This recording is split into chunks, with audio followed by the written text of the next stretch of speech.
Estamos conmemorando una vez más la resurrección de nuestro Señor Jesucristo. Mire, la resurrección es central al cristianismo. Si hay una doctrina que sostiene el cristianismo, es la doctrina de la resurrección. Sin resurrección no hay cristianismo. Amén. Sin resurrección no hay cristianismo. Y es precisamente de eso que quiero hablarle en esta mañana. Le invito a estar de pie como es nuestra costumbre e ir a la palabra del Señor.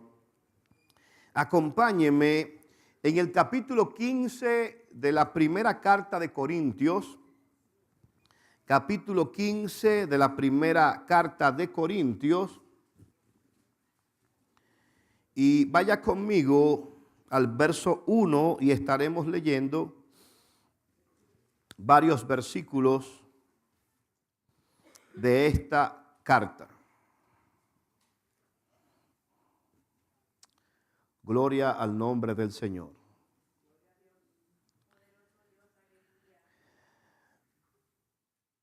Primera de Corintios,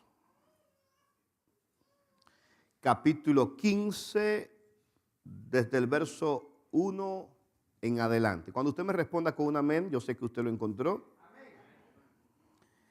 Escuche lo que dice la palabra del Señor. Además os declaro, hermanos, el evangelio que os he predicado, el cual también recibisteis, en el cual también perseveráis, por el cual asimismo, si retenéis la palabra que os he predicado, sois salvos, si no creísteis en vano. Porque primeramente os he enseñado lo que asimismo recibí, que Cristo murió por nuestros pecados, conforme a las Escrituras, y que fue sepultado y que resucitó al tercer día, conforme a las Escrituras. Y apareció a Cefas y después a los 12. Después apareció a más de 500 hermanos a la vez, de los cuales muchos viven aún y otros ya duermen. Después apareció a Jacobo, después a todos los apóstoles, y al último de todos, como a un abortivo, me apareció a mí, porque yo soy el más pequeño de los apóstoles, que no soy digno de ser llamado apóstol, porque perseguí a la iglesia de Dios. Pero por la gracia de Dios soy lo que soy, y su gracia no ha sido en vano conmigo. Antes he trabajado más que todos ellos, pero no yo, sino la gracia del Señor que está sobre mí. Verso 12. Pero si se predica de Cristo que resucitó de los muertos, ¿cómo dicen algunos de entre vosotros que no hay resurrección de los muertos? Porque si no hay resurrección de muertos, tampoco Cristo resucitó. Y si Cristo no resucitó, vana es entonces nuestra predicación, vana es también vuestra fe. Y somos hallados falsos testigos de Dios, porque hemos testificado que Él resucitó a Cristo, al cual no resucitó, si en verdad los muertos no resucitan. Porque si los muertos no resucitan, tampoco Cristo resucitó. Y si Cristo no resucitó, vuestra fe es vana. Aún estáis en vuestros pecados. Entonces también los que durmieron en Cristo perecieron.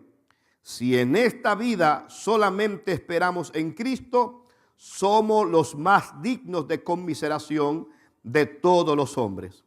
Mas ahora Cristo ha resucitado a los muertos. Primicia de los que durmieron es hecho, porque por cuanto la muerte entró por un hombre, también por un hombre la resurrección de los muertos. Porque así como en Adán todos mueren, también en Cristo todos serán vivificados. Pero cada uno a su debido orden. Cristo las primicias. Luego los que son de Cristo en su venida. Luego el fin, cuando entregue el reino al Dios y Padre, cuando haya suprimido todo dominio, toda autoridad y potencia, porque preciso es que Él reine hasta que haya puesto a todos sus enemigos debajo de sus pies, y el postrer enemigo que será destruido es la muerte, porque todas las cosas las sujetó debajo de sus pies. Y cuando dice que todas las cosas han sido sujetas a Él, claramente se exceptúa aquel que sujetó a Él todas las cosas. Pero luego que todas las cosas le estén sujetas, entonces también el Hijo mismo se sujetará al que le sujetó a Él todas las cosas, para que Dios sea todo en todos. Señor, gracias por tu palabra. Gracias, Señor, aleluya, damos por este día. Gracias, Señor, por esta esperanza que tenemos de que tú te levantaste de entre los muertos, Señor. Gracias, Padre, en el nombre de Jesús. Amén y amén. Puede sentarse, amado hermano.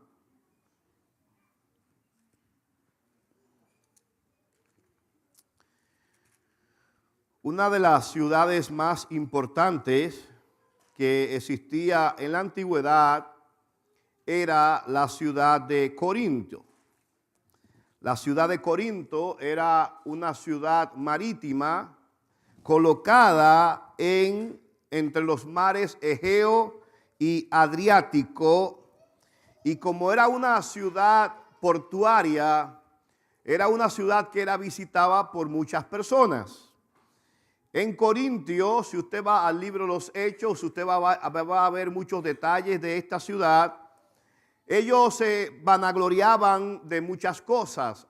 Se vanagloriaban de un teatro que tenían al aire libre, que tenía capacidad para unas 20,000 personas.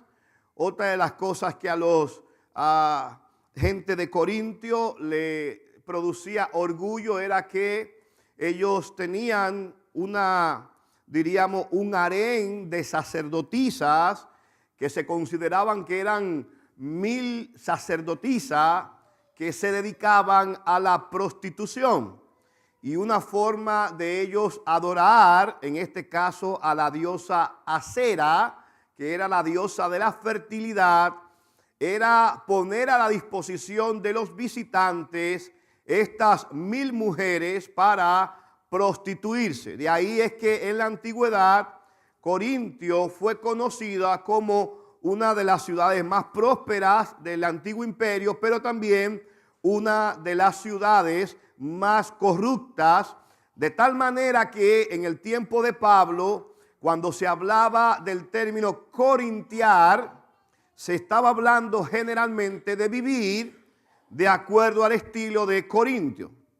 Ahora, hermano, qué grande es la gracia de Dios, que a pesar de una ciudad ser tan pecadora o tan corrupta, Dios permitió que el apóstol Pablo en su segundo viaje misionero estableciera una de las iglesias más importantes de todo el Nuevo Testamento. De ahí es que usted se va a dar cuenta que si usted lee primera y segunda de Corintios, usted se va a encontrar que la misma trata mucho acerca de problemas en la iglesia. ¿Por qué? Porque las personas que formaban la iglesia de Corintio se encontraban envueltos en una sociedad corrupta.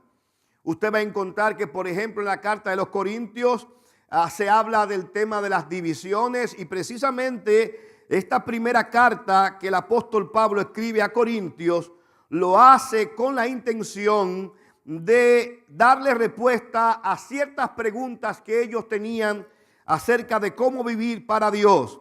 Si usted va a los primeros capítulos de la carta, usted se va a dar cuenta que parte de los problemas que usted va a encontrar en Corintio tenía que ver con el tema de las divisiones, el tema del matrimonio, el tema de los litigios en los tribunales, el tema moral, el tema del matrimonio. Y Pablo en cada uno de los capítulos de Corintio está dándole respuesta a estos hermanos, amén, que han venido de un mundo pecador, de un mundo lleno, amén, de prostitución y pecado, y que ahora están decididos a vivir para Dios. Ahora bien, Ya a partir del capítulo 13, Pablo está hablando acerca de los dones espirituales. Bueno, a partir del capítulo 11, 12, 13, Pablo se dedica a hablar acerca de los dones espirituales. Pero sin embargo, el capítulo 15 en adelante comienza a hablar acerca del tema de la doctrina de la resurrección. Y precisamente quiero tomar este tema, precisamente porque hoy se está celebrando en el mundo entero, ¿verdad? Muchas iglesias hoy celebran lo que es conocido como el Domingo de Resurrección. Y entiendo que la hora es propicia para llamar la atención a los hermanos a meditar en este tema de la resurrección. Hermano, de las 4 religiones principales que podemos decir que existen en el día de hoy, la mayoría de religiones están basadas en presuposiciones filosóficas, pero hay 4 de las religiones principales que sus argumentos o sus fundadores no son conceptos filosóficos, sino que están, diríamos, fundamentadas sobre un personaje. Me estoy refiriendo, por ejemplo, en el caso del judaísmo, cuyo, diríamos, padre del judaísmo es Abraham, pero los judíos, en ningún judío se le ocurriría decir que Abraham resucitó. El mismo caso, por ejemplo, del budismo. En el caso de Buda, usted va a encontrar que la religión del budismo está en los países orientales, pero a ningún budista se le puede decir que su maestro o su fundador está vivo. Y luego entonces tenemos a los musulmanes con Mahoma. La tumba de Mahoma se encuentra, amén, registrada, y ellos aseguran que él no ha resucitado. Así que solamente nos queda el tema del cristianismo. Y el cristianismo es la única religión, el único sistema religioso que asegura, afirma y durante 2000 años ha predicado que su fundador ciertamente murió, pero que también ha resucitado. Amén. La única tumba que se encuentra vacía es la de Jesucristo. Ahora, ¿qué de interesante tiene esto? Hermano, si Cristo resucitó o no, ¿qué de importante tiene esto para nosotros al día de hoy? ¿Qué importancia tiene la resurrección de Cristo para nosotros? Para esto, en los versículos que hemos leído de Primera de Corintios, usted se va a dar cuenta que Pablo está hablando a ellos acerca de en qué consiste el evangelio. Si usted va conmigo en los primeros versículos, usted se va a dar cuenta que Pablo le dice: además os declaro, hermanos, el evangelio que os he predicado. ¿Cuál es el contenido del evangelio de Pablo? ¿Qué era lo que Pablo predicaba? Pablo predicaba estas verdades. Número 1, en el evangelio de Pablo, que es el evangelio de la Biblia, es el evangelio bíblico, dice que cuando ellos lo recibieron, este evangelio, en el verso 3 dice: porque primeramente os he enseñado lo que asimismo recibí. Número 1, que Cristo murió por nuestros pecados conforme a las Escrituras. Número 2, que fue sepultado y que resucitó al tercer día conforme a las Escrituras. ¿Qué Pablo está diciendo aquí? Pablo está diciendo aquí que el contenido del evangelio, el contenido de nuestra predicación, tiene que basarse en que Cristo vivió, murió y resucitó. Hermano, no podemos dejar fuera la resurrección de Cristo. Amén. Mire, lo importante no fue que Cristo muriera en la cruz. De hecho, si analizáramos los versículos de la predicación de Pedro, de Pablo, de por qué los apóstoles eran perseguidos, tiene que ver porque ellos entendían la resurrección como un hecho indiscutible. Cristo resucitó. Amén. ¿Usted cree que Cristo resucitó? Yo creo que Cristo resucitó. Amén. Ahora, ¿cuál es nuestra base? ¿Cuál es nuestro sustento para asegurar que Cristo resucitó? El apóstol Pablo entonces pasa aquí a decirle a los corintios que parte de las evidencias de la resurrección de Cristo tenía que ver con aquellos que aseguraron haber visto a Cristo. Por eso él incluye aquí un listado. Fíjese que a partir del versículo 5, él le habla a ellos de que Cristo apareció primero a Cefas, eso es Pedro, después le apareció a los 12, después apareció a más de 500 hermanos a la vez, de los cuales muchos viven aún y otros ya duermen. ¿Qué es lo que Pablo está diciendo en este versículo? Recuérdese que Primera de Corintios está siendo escrita unos 50 años después de la resurrección de Cristo.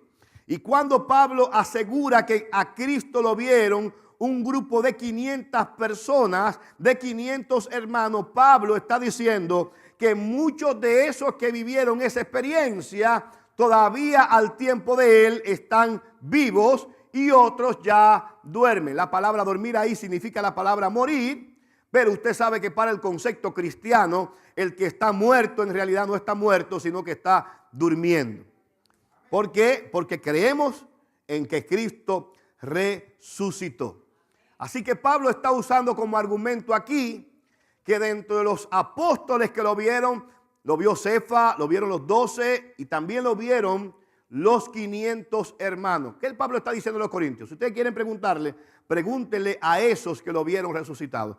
Pero por último, Pablo entonces se coloca a él mismo, amén, se coloca a él mismo como, diríamos, receptor de ver a Cristo resucitado. Verso 7 dice, después apareció a Jacobo, después a todos los apóstoles y al último de todos, como a un abortivo, me apareció a mí. Sí, él dice, yo también lo vi resucitado, porque yo soy el más pequeño de los apóstoles, que no soy digno de ser llamado apóstol, porque perseguí a la iglesia de Dios. Pero por la gracia de Dios soy lo que soy, y su gracia no ha sido en vano para conmigo. Antes he trabajado más que todos ellos, pero no yo, sino la gracia de Dios que está conmigo. Ahora, ¿cuál es el problema que Pablo trata de resolver aquí? El problema que estaba en Corintio era que los corintios no creían en la resurrección de los muertos. En el pueblo de Corintio, en la ciudad de Corintio, ellos creían en la inmortalidad del alma, pero no en la resurrección de los muertos. Y parecería a simple vista como una contradicción que yo crea en la inmortalidad del alma, pero que no crea, amén, que no crea en la resurrección de los muertos. No, lo que los corintios o la ciudad de Corintios creía era en la inmortalidad del alma. Y lo que ellos enseñaban era que de alguna forma el alma está presa en el cuerpo. Y por eso ellos trataban y hasta celebraban, y cuando personas morían hasta lo quemaban, porque ellos concebían la muerte como una liberación del alma. Así que cuando el cuerpo moría, en verdad ellos creían que esa alma seguía viviendo ahora en libertad. Y de repente viene Pablo predicando un evangelio, amén, que tiene que ver con la resurrección de Cristo, pero que con la resurrección de Cristo, amén, gloria a Dios, con la resurrección de Cristo también se está asegurando la resurrección de todos los creyentes. Ahora, para los corintios se les hacía difícil pensar en esto de la resurrección, porque ellos decían, bueno, si resucitan los muertos, entonces quiere decir que el alma va a volver a estar presa. Recuerde usted que cuando hablamos de resurrección, nos estamos refiriendo a que cuando una persona resucita, no estamos hablando de una reencarnación. La reencarnación, amén, los que creen en la reencarnación, lo que entienden es que esa alma que ha sido libre, ahora puede volver en un cuerpo diferente. Usted puede reencarnar en un caballo, usted puede reencarnar en una hormiga, en una cucaracha, dependiendo de cómo usted se haya comportado, será su vuelta aquí a la tierra. Usted volverá, pero en otro cuerpo. Pero los que creemos en la resurrección, creemos, y por eso la Biblia pone énfasis en eso, creemos que nos levantaremos no en otro cuerpo, sino en nuestro propio cuerpo. ¿Por qué? Porque la resurrección tiene que ver con levantarse de entre los muertos sin dejar el cuerpo abandonado. ¿Usted cree en eso? Si usted ha leído el relato de la resurrección de Cristo, y me parece interesante porque, mire, los judíos no acostumbraban, como los bárbaros o como los mismos romanos, generalmente quemaban los cuerpos. Pero el judío le daba otro trato al cuerpo. Cuando alguien moría, los judíos no lo embalsamaban como los egipcios. Los egipcios embalsamaban a sus cadáveres y para embalsamarlo tenían que abrirlo, sacarle las vísceras y algunas extremidades se la quitaban para poderlo embalsamar. Los judíos no usaban el embalsamiento, sino que ellos usaban un método que tenía que ver con envolver a la persona en aloes. Por eso que en la narración de Cristo se habla de que fue envuelto, ¿verdad? Se le puso un sudario. Imagínese usted como una especie de momia, como nos la pintan, ¿verdad? Cristo estaba envuelto en una tela de lino. Amén. Usted sabe, José de Arimatea junto con Nicodemo pidieron el cuerpo y lo pusieron en la tumba. ¿Sabe cuál es una de las grandes evidencias de esa historia?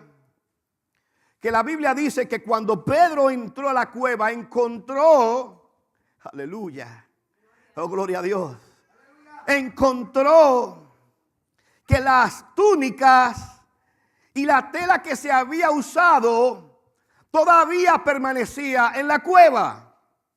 Y eso es interesante. ¿Sabe por qué? Porque cuando Cristo murió, una de las teorías que corrió, de hecho fue la teoría de los romanos para con los soldados, era de que se habían robado el cuerpo. Ahí está la doctrina del robo, ¿verdad? No. Cristo no resucitó, sino que los discípulos se los robaron. Bueno, pero nadie se va a robar un muerto sin llevarse las vestiduras, ¿verdad? Si se llevaron el cuerpo, se lo hubiesen llevado con todo y vestiduras. Pero las vestiduras estaban ahí. ¿Por qué? Porque cuando Cristo se levantó, aleluya, lo que hizo fue que salió y dejó las vestiduras tal y como estaban, porque ya no las necesitaban. Y las vestiduras eran testimonio de que ahí había habido un cuerpo que cuando se levantó ya no la necesitaba. ¡Oh, gloria al Señor! Así que la resurrección conlleva entonces levantarse de entre los muertos en el mismo cuerpo, amén, pero sin dejar un cuerpo atrás. Gloria a Dios. Eso lo hizo Cristo. Ahora, a los corintios se les hacía difícil esto porque ellos creían en la inmortalidad del alma, pero no creían en la resurrección. Y por eso Pablo entonces comienza a decirle a ellos que si se predica que Cristo no resucitó de entre los muertos, estoy en el verso 12, pero si se predica de Cristo que resucitó de los muertos, ¿cómo dicen algunos entre vosotros que no hay resurrección de muertos? Hermanos, habían hermanos que aún se habían convertido y aún estaban dentro de la iglesia que decían, no hay resurrección de muertos. Sin embargo, dice Pablo, porque si no hay resurrección de muertos, tampoco Cristo resucitó. Y si Cristo no resucitó, vana es entonces nuestra predicación, vano es también nuestra fe. Hermanos, si Cristo no resucitó, usted y yo estamos perdiendo el tiempo en este lugar.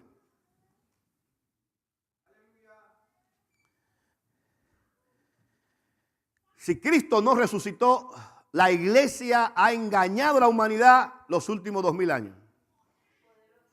Es más, si Cristo no resucitó, usted está adorando a alguien que está muerto todavía.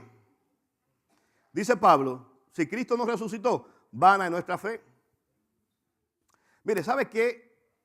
Cristo, aleluya, decía palabras que yo me imagino que los que lo escuchaban lo hacía pensar y decir, este tipo tiene que estar loco. Imagínese en una cultura judía que de repente un carpintero como Jesús se pone de pie y le dice a ellos, yo soy el camino, yo soy la verdad y yo soy la vida. Nadie viene al Padre si no es por mí. Usted y yo hoy decimos, amén, gloria a Dios.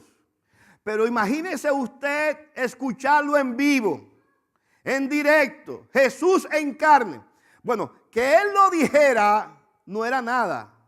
Lo duro era que Él lo demostrara. Hermano, cualquiera puede decir que es el Salvador. Cualquiera puede decir, me van a matar, pero el tercer día voy a resucitar. Cualquiera puede decir eso. Ahora, del dicho al hecho hay mucho trecho. Lo grande no fue que Él lo dijo, lo grande es que Él lo demostró levantándose de entre los muertos. Por ejemplo, en Puerto Rico hay una religión basada, comenzó dentro del pentecostalismo, pero fue basada en los dones o la predicación de una mujer llamada Mita. Y algunos hermanos que han tenido, ¿verdad?, que conocen Puerto Rico, saben que existe lo que llaman Mita en Aarón. Es una especie de pseudo religión que se visten de blanco y ellos adoran a Mita. Mita era una profetisa de iglesia pentecostal que comenzó a predicar cosas erradas, ¿verdad? Y en su desvío ella aseguraba que, como ella era una profeta de Dios, cuando ella muriera, iba a resucitar al tercer día. Bueno, ¿qué pasó? Mita murió. Y todos sus seguidores estaban esperando que ella resucitara. Y pasó el primer día y nada, y pasó el tercer día, nada, pasó el segundo día, nada. Cuando vino el tercer día, nada. Y entonces ya tuvieron que los seguidores hacer una corrección. Y entonces buscaron al sobrino de ella llamado Aarón. Y entonces dijeron, bueno, Mita resucitó, pero resucitó en Aarón. Y de ahí viene lo de Mita en Aarón. Y ahora hay mucha gente adorando a Aarón. Y lo tienen como una especie de papa latino, ¿verdad? Y usted ve que la gente hasta anda de rodillas. Yo recuerdo en República Dominicana había un templo grande de Mita en Aarón. Y a mí me llamaba la atención, quedaba en mi barrio y yo me metía entre ellos para verlo. Yo decía, esta gente tiene que estar loca. Y caminaban de rodillas todo el templo, un templo casi como 2 veces caminaban de rodillas para que Aarón visitara República Dominicana. Y yo recuerdo que con mis amigos éramos medio carpetosos y nuestro deleite era ir y bajarle el breaker que quedaba afuera y se quedaban todos sin luz y había confusión con esto. Pero, oh, caramba, multimedia. Exacto, mira, ahí está entonces Mita en Aarón, el viejito blanco, digo, que está vestido de blanco ahí, es Aarón, ¿verdad? Y entonces hay mucha gente que cree esto allá en Puerto Rico. Así que ellos establecen el Mita en Aarón. En otras palabras, Mita resucitó sus enseñanzas en Aarón. Vamos a ver a quién le va a tocar después que Aarón muera, porque ya está viejito. Vamos a ver en quién. Pero le digo una cosa, hermano. Nosotros creemos en la resurrección de Cristo. Y no solamente creemos en la resurrección de Cristo, sino que creemos que también como Cristo resucitó, nosotros también vamos a resucitar, pero no en otra persona. El Oliver que llegará de nuevo seré yo mismo, aunque con un cuerpo glorificado. ¿Por qué? Porque Cristo me aseguró, amén, con su resurrección, me aseguró mi resurrección. Así que rapidito, yo simplemente quiero recordarles a ustedes cuál es la base y la importancia de este tema de la resurrección. Dice Pablo, si Cristo nos resucitó, vana es entonces nuestra predicación, vana es también vuestra fe. Y somos hallados falsos testigos de Dios, porque hemos testificado de Dios que Él resucitó a Cristo, al cual no resucitó, si en verdad los muertos no resucitan. Verso 16, porque si los muertos no resucitan, tampoco Cristo resucitó. Y si Cristo no resucitó, vuestra fe es vana, aún estáis en vuestros pecados. ¿Qué es lo que está diciendo? Mire, si Cristo no hubiese resucitado, significaba que el sacrificio de Cristo tuvo un defecto. El sacrificio de Cristo tuvo un defecto si no hubiese resucitado. Ahora, al Cristo resucitar, quedó en evidencia que Dios aceptó su sacrificio.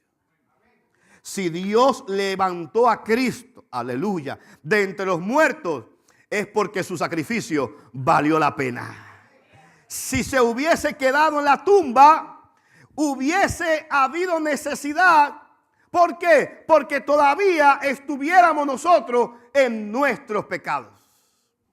Si Cristo nos resucitó, vuestra fe es vana, aún estáis en vuestros pecados. ¿Qué es lo que nos asegura que nuestros pecados han sido perdonados? ¿Qué es lo que nos asegura? ¿Que Cristo murió? No, cualquiera podía morir. Amén. Mire, le voy a decir algo. A veces nosotros ponemos mucho énfasis en que Él murió. Y ciertamente Él murió en propiciación por nuestros pecados. Pero le digo una cosa, usted se da cuenta que Pablo en todas sus epístolas y los apóstoles, cuando Él resucitó, su énfasis no era tanto en su muerte, sino en su resurrección. Ahora, ¿no es importante la muerte de Cristo? Claro, es importante la muerte de Cristo. Pero ¿qué es lo que le da importancia a la muerte de Cristo? Lo que le da importancia es que Él se levantó. Si Cristo no se hubiese levantado, hermano, hubiese sido una muerte como cualquier otro. Hubiese sido un mártir, hubiese sido, qué sé yo, un líder, hubiese sido un caudillo, pero lo que lo hace Mesías, lo que lo hace el Hijo de Dios, lo que lo hace dar testimonio es que Él se levantó como Él lo dijo. ¡Aleluya! Ahora me encanta cómo Pablo sigue diciendo, entonces también, si Cristo no resucitó, también los que durmieron en Cristo perecieron. Note usted esa expresión, los que durmieron en Cristo. Está hablando todos los que murieron después del sacrificio de Cristo o murieron creyendo en Cristo. ¿Sabe qué fue lo grande, hermano? Lo grande de los apóstoles es que ellos estaban, supongamos que, como decían algunos, ellos se robaron el cuerpo. Era muy fácil, nada más había que buscar el cuerpo. Es más, la Biblia dice que los soldados, los líderes religiosos le dijeron a los soldados que cuando le preguntaran, ellos dijeran que los apóstoles habían robado el cuerpo. Bueno, pero era fácil. Si esto era así, entonces lo que había era que apareciera el cuerpo. Con que el cuerpo apareciera ya se caía toda la teoría. Sin embargo, ¿por qué no apareció el cuerpo? Porque en verdad resucitó. Ahora, ¿cómo tenemos evidencia de que en verdad resucitó? Hermano, cualquiera puede morir por una verdad, pero nadie está dispuesto a morir por una mentira. Sin embargo, todos los apóstoles de Cristo fueron torturados. ¿Por qué? Por ellos creer, asegurar y vivir con la convicción de que Él resucitó. Si era un invento de ellos, a la hora de enfrentar la muerte, pudieran haber dicho, no, espérese, nosotros estamos hablando mentira. Mira, fulano, tú eres el que tiene el cuerpo escondido. No. Todos ellos y millones todavía están dispuestos a morir porque creen que en realidad Dios lo levantó de entre los muertos. ¿Por qué? Porque es una verdad innegable. Aleluya. Cristo resucitó. Cristo resucitó. Aleluya. Entonces dice, mas ahora Cristo ha resucitado de entre los muertos. La palabra primicias ahí, quiero ir terminando con esto, es importante. Dice que Cristo es la primicia de los que durmieron es hecho. Mire, por mucho tiempo yo decía, yo no entiendo este texto porque si habla de primicia, da la idea, estoy en el verso 20, da la idea de que Cristo fue el primero que resucitó. Ahora dice, mas ahora Cristo ha resucitado a los muertos, primicia de los que durmieron es hecho. Está diciendo que Cristo fue el primero de los que durmieron. Yo siempre me preguntaba, pero Cristo no fue el único que resucitó primero. De hecho, en el Antiguo Testamento vemos que hay pocas, pero hay resurrecciones. Y el mismo Cristo resucitó a ciertas personas, ¿verdad? Entonces, ¿cómo es posible que Él sea la primicia? Hasta que entendí que el lenguaje que Pablo está usando aquí era un lenguaje conocido por los israelitas. Mire, si usted va a Éxodo capítulo 23, usted se va a dar cuenta que ellos celebraban la fiesta de las primicias. Y la fiesta de las primicias era la fiesta de los primeros frutos. ¿Y qué era lo que ellos hacían? Que los primeros frutos los dedicaban a Dios. Y esa ofrenda que ellos llevaban de los primeros frutos que daba la cosecha, ellos no se la comían, no la consumían, no la vendían, sino que era una ofrenda para Dios. Y a eso le llamaban la ofrenda de primicias. El primer fruto le pertenece a Dios. Y entonces esa primicia, esos primeros frutos, ellos lo hacían en devoción y eso aseguraba entonces, eso les aseguraba la demás cosecha. Pablo está diciendo aquí que cuando Cristo resucitó, Él se presentó como la primicia delante de Dios. ¿Para qué? Para a través de su resurrección asegurar la resurrección de todos nosotros. Hay algo en Cristo que lo hace diferente a todos los demás que resucitaron antes que Él. En primer lugar, todos los que resucitaron antes de Cristo necesitaron de alguien que los resucitara. Aleluya. Todos los que resucitaron antes de Cristo necesitaron de alguien que los resucitara. Oh, gloria a Dios. La Biblia narra en Primera de Reyes, Segunda de Reyes, creo que fue que llevaban a un muerto y cuando el muerto lo tiraron, porque hubo un pleito, lo tiraron y el muerto cayó en los huesos de Elías y se levantó. Tremenda resurrección. Pero ¿qué necesitó? Tocar los huesos de Elías. Aleluya. Oh, gloria a Dios. Cristo resucitó a Lázaro, pero tuvo que pararse frente a su tumba y decir, Lázaro, ven fuera. Aleluya. La niña que estaba enferma del centurión necesitó que Cristo le dijera, Talita cumi, niña, a ti te digo, levántate. El hijo de la viuda de Naín necesitó que Cristo tocara el féretro y él se levantara. Pero yo le pregunto, ¿quién necesitó Cristo? ¿A quién necesitó Cristo para levantarse de entre los muertos? No necesitó a nadie. El poder del Espíritu Santo, aleluya, lo levantó. Oh, gloria a Dios. Por eso Él dijo: yo tengo poder para poner mi vida y para volverla a poner. Nadie me la quita. Aleluya. ¿Por qué? Porque la resurrección de Él es diferente a todas las demás resurrecciones. ¿Por qué? Porque no necesitaban de otros, sino que Él mismo resucitó de entre los muertos. Lo segundo, en cuanto a la resurrección de Cristo, es que lo que hace la resurrección de Cristo diferente a todas las demás resurrecciones es que todos los que resucitaron volvieron a morir. Todos los que resucitaron volvieron a morir. Aún hayan sido resucitados por el mismo Cristo. Sin embargo, nuestro Señor se levantó y nunca más tendrá que visitar el sepulcro. ¿Por qué? Porque Él se levantó de entre los muertos una vez y por todas. Así que, ¿cuál es nuestra esperanza? Nuestra esperanza es que así como Él se levantó, a nosotros Él también nos levantará, no para experimentar una segunda muerte, sino para experimentar una vida eterna que nunca se acabará. Y esa es la promesa que nos aseguró la resurrección de Cristo. ¿Cómo lo dice Pablo? Dice Pablo: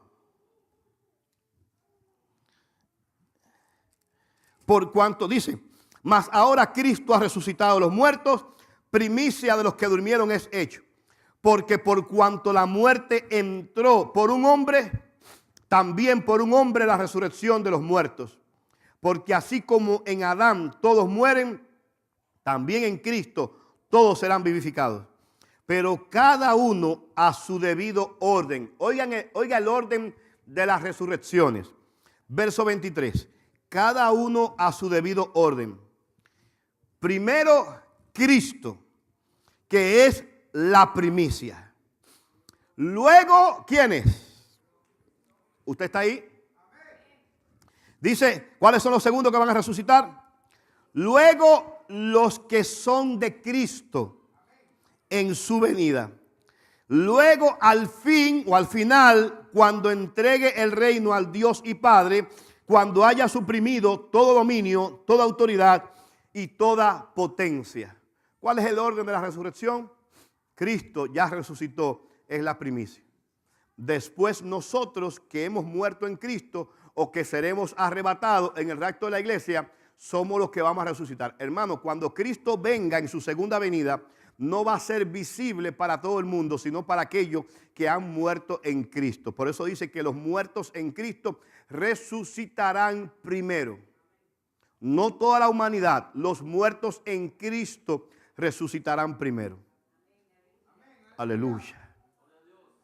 Así que con su resurrección, Cristo nos aseguró también incluirnos a nosotros en el plan de Dios de resucitarnos. Póngase de pie en esta mañana. Cristo resucitó.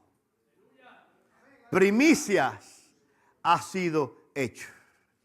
¿Le da gracias a usted por esas primicias, Señor? Levante su mano y adore al Señor en esta mañana. Señor, gracias. Si estamos en este lugar, si estamos aquí es porque ciertamente tú has resucitado. Estamos adorando, aleluya. Estamos exaltando. Estamos sirviendo, aleluya. Estamos, Señor, viviendo por causa de uno que ciertamente murió, aleluya, pero que se levantó de entre los muertos. Ahora vivo está, con poder y gloria nos levantará. Él está vivo, la tumba está vacía. Su resurrección es nuestra garantía. ¿Cuántos tienen esa garantía en esta mañana? ¿Cuántos tienen esa garantía? ¿Cuántos saben que resucitarán? Si te preguntan cuál es tu garantía de que vas a resucitar, ¿en qué te basas de que vas a resucitar? ¿Dónde está puesta tu esperanza? ¿Qué te asegura a ti, aleluya, que vas a resucitar? ¿Qué me asegura a mí? Que tengo un sello de garantía. ¿Y cómo se llama esa garantía? Cristo resucitó. Aleluya. Cristo resucitó. Cristo resucitó. Oh, gloria a Dios. Y si Él resucitó, yo puedo tener confianza. Aleluya. Yo puedo tener confianza, oh, gloria a Dios, en que yo voy a resucitar. Señor, gracias por esta verdad que nos anima, que nos alienta. Gracias por esta verdad, Señor. Gracias porque podemos decir confiadamente que te has levantado de entre los muertos y que nuestra garantía, Señor, de que tu sacrificio no fue en vano, de que fue acepto ante tu Padre, aleluya, el perdón por nuestros pecados, es porque sabemos que te has levantado de entre los muertos. Oh Señor, alzamos nuestras cabezas para que entre el Rey de Gloria, no solamente a este edificio, sino a cada uno de nuestros corazones. Que venga el Rey de Gloria, aleluya, a darnos paz. Que venga el Rey de Gloria a confortarnos y a asegurarnos que un día quizás no muy lejano, espero, Señor, que no muy lejano, aleluya, nosotros también nos levantaremos a una nueva vida contigo, Señor. Gracias, te adoramos por tu muerte, te adoramos, aleluya, por tu sacrificio, pero sobre todas las cosas, Señor, te adoramos por tu resurrección. Te adoramos porque te levantaste. Y si tú te levantaste, nosotros también seremos levantados. Gracias, Señor, en el nombre de Jesús. Amén y amén. Gloria al nombre del Señor. La red ahora está más cerca de ti. Desde ahora, estés donde estés, te sentirás más cerca de nosotros. La Iglesia Cristiana La Roca Eterna te invita a conocer nuestra nueva aplicación móvil. A través de ella podrás recibir nuestros sermones, devocionales, lecturas diarias y mucho más. Además, conocerás nuestra agenda de actividades y te mantendremos informados sobre nuestro ministerio. Esta es tu oportunidad. Descárgala hoy y comparte esta bendición con tus familiares y amigos. Bienvenido seas a la familia de la red. App disponible totalmente gratis en Google Play y App Store.